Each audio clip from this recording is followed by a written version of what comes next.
fl-10 ta' Marzu, San Ġwann Ogilvie, ġiżwita u martri, għex bejn l-1579 u l-1615.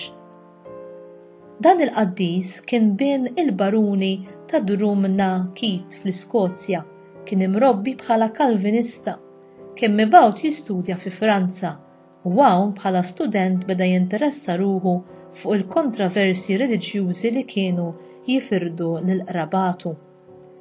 Ġie milquh fil-Knisja Kattolika fil-Kulleġġ Skoċċiż f'Leuven fl-1596 meta kellu 17-il sena. Mar mbagħad jistudja f'Regensburg u ngħaqad mal-Ġiżwiti fi Bronn. 3 snin wara fl-1599. Għal 10 snin Ġwann Ogilvie ħadem fl-Awstrija, l-aktar fi Graz u fi Vienna, u mbagħad kien assenjat lill-provinċja Franċiża u kien ordnat saċerdot f'Pariġi fl-1610.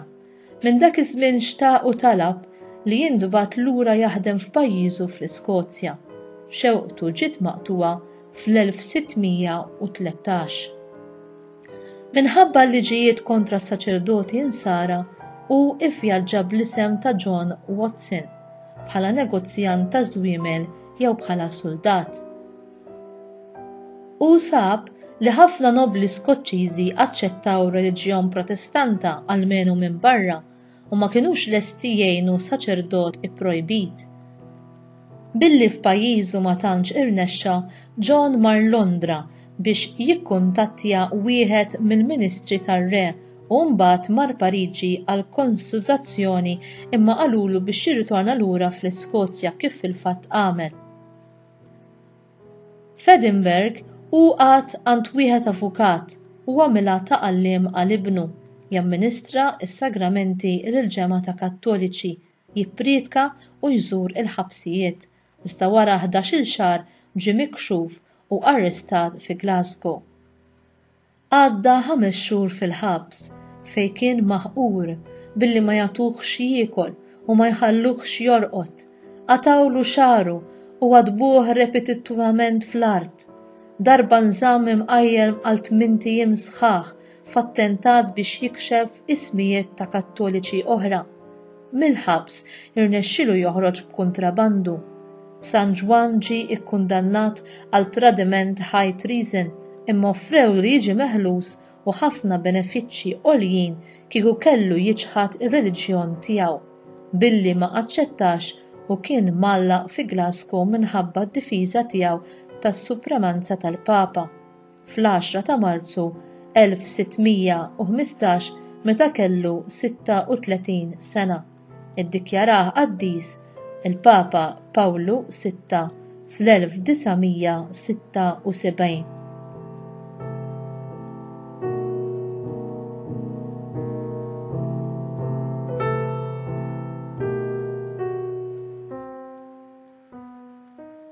Ġwanni għex fi żmien meta l-Kattoliċi u lanqas il-Protestanti ma kienu lesti li jittolleraw lil xulxin. Meta fittex fl-Iskrittura sab kliem li kabbrulu il-viżjoni tiegħu. Għalkemm sar Kattoliku u miet għall-fidi tiegħu, huwa fehm xi jfisser il-kliem Kattoliku żgħir, il-firxa wiesa ta' dawk li jemmnu li jħadnu il-Kristjaneżmu. Anki issa huwa bla dubju li jifraħ fl-ispirtu ekumeniku imrawwem mill-Konċilju Vatikan it-tieni u jingħaqad magħna fit-talb tagħna għall-għaqda ta' dawk li kollha li jemmnu. Il-Mulej Ġesu ried li aħna l-insara kemm jekk Kattoliċi bħalna, kemm jekk Ortodossi jew Anglikani jew Luterani nagħmlu minn kollox biex nersqu aktar lejn xulxin u biex flimkien nagħtu xhieda tal-aħbar it-tajba li ġabilna Kristu bit-tagħlim u l-mirakli tiegħu kif ukoll bil-passjoni, il-mewt u l-qawmien tiegħu. Ħafna huma l-insara li jinġabru flimkien sabiex jitolbu għal din l-għaqda. Ġesu stess lejliet il-passjoni tiegħu talab bil-ħerqa lill-Missier nitolbok li jkunu l-kol ħaġa waħda, kif inti fija Missier u jiena fik ħajkunu huma wkoll ħaġa waħda fina biex hekk id-dinja temmen li inti batni. Ġwanni kapitlu 17 vers 21. Kull sena bejn it-18 ta' Jannar u l-25 ta' Jannar, festa tal-konverżjoni tal-Apostlu tal-Ġnus, San Pawl, issir din il-ġimgħa ta' talb intensiv mill-insara biex jinelbu il-firdiet bejn il-knejjes u d-demonazzjonijiet insara differenti. Sfortunatament, tul il-medda tas-sekli, il-Knisja għaddiet minn bosta firdiet fosthom il-firda tal-Ortodossi fis-seklu 11 u aktar tard il-firda tal-Protestanti fis-seklu 16.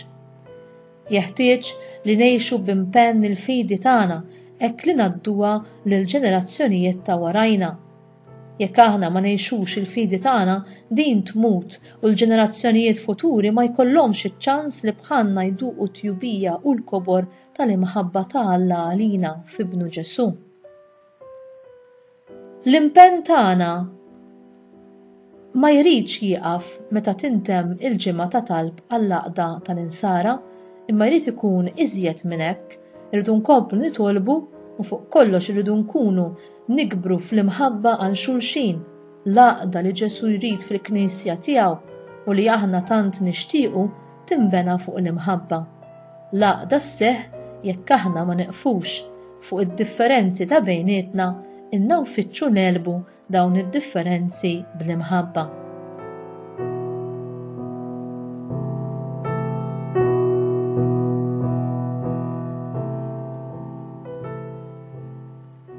Talba. O Alla, San Ġwann għadda minn persekuzzjonijiet, tiġrib u fl-aħħar ħal martirju għal fidi tiegħu. Għatina l-istess spiritu ta' konvinzjoni u ħeġġa biex minħabba għalik nibqgħu nikbru fil-fidi tagħna u nkomplu inwassluha lill-oħrajn. Nitolbuk dan bi Kristu Sidna. Amen.